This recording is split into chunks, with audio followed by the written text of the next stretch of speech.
بسم الله الرحمن الرحيم وإذا أخذنا ميثاق بني إسرائيل لا تعبدون إلا الله وبالوالدين إحسانا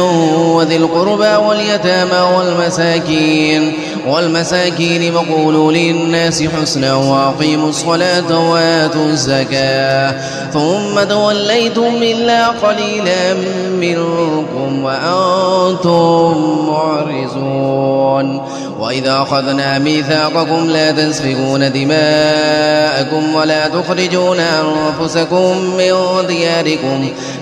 دياركم ثم أقررتم وأنتم تشهدون ثم أنتم هؤلاء تقتلون أنفسكم وتخرجون فريقا منكم من ديارهم تظاهرون عليهم بالإثم والعدوان وإن يأتوكم أسارى تفادوهم وهو محرم عليكم إخراجهم أفتؤمنون ببعض الكتاب وتكفرون ببعض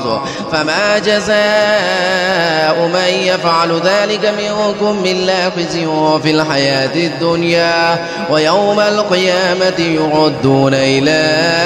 أشد العذاب وما الله بغافل عما تعملون أولئك الذين اشتروا الحياة الدنيا بالآخرة فلا يخفف عنهم العذاب ولا هم ينصرون